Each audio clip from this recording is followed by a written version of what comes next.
Morning. This video is a quick review on a somewhat old device. I had one of these before. I didn't do anything on it, partly because I accidentally ruined it, and I ordered two more of them because I liked their simplicity and the fact that they could take 18650 batteries. As you can see here, I have 6 18650s in pairs. These are each in parallel, and then they're all in series. And they generate about 12 point, in this case the batteries are low, so 11.4, but it's around 12.4, 12.5 volts when they're fully charged. There's a big caveat on this, and I found out the hard way. When you install the 18650s, you'll notice that they have a notch on the positive side and no notch on the negative, and you must, this is marked positive and negative in here, and you must put them in correctly. If you do not, you can quickly melt these contacts, damage the battery, and possibly the unit itself, because shortly after I did that on mine, I put one battery in. It was only in there for like 1 or 2 seconds. It immediately started glowing red, and after that I couldn't get this unit to work, the unit to work properly. This unit works fine. The issues I've noticed with these are that with a lot of these is that if there's no power draw, they immediately shut off. I find that annoying, but it seems to be common. This one has several voltage settings. It can output 3.6, 5, 6, 9 volts. So if you want 3.6, and that voltage comes out of this output port. It's a kind of an AC adapter barrel connector, and it has the same connector on both ends.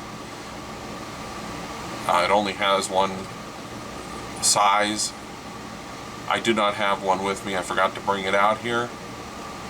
It has an input. The input is used to charge the device, and you need a charger that can provide, I think it's like 2 amps or something like that. The way it works is if you want to use the USB port, you have to put this switch on 5. If you put it on anything else, this USB port does not work. So if you move it all the way to T, there's a T here, that engages this side of the switches, which outputs 12, 15, 16, 19, and 21 volts. The unit says that it can output a max of 3.3 amps. I have found that it will do much more than that. In fact, I have used it to power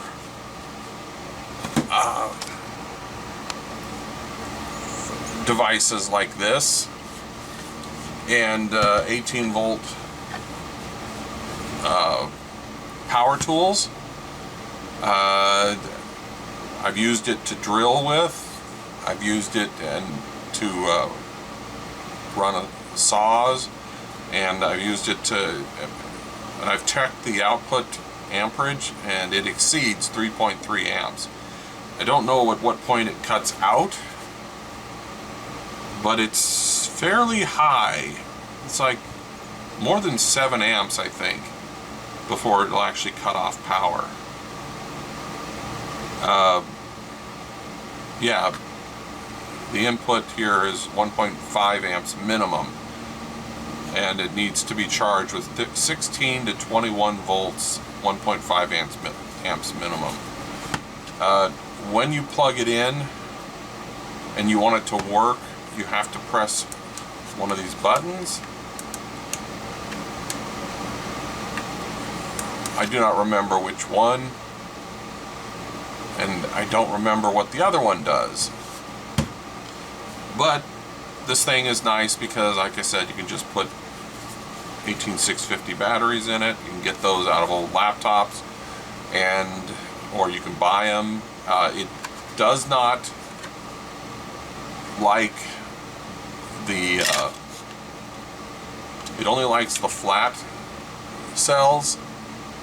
It does not like the cells that have a more of a button.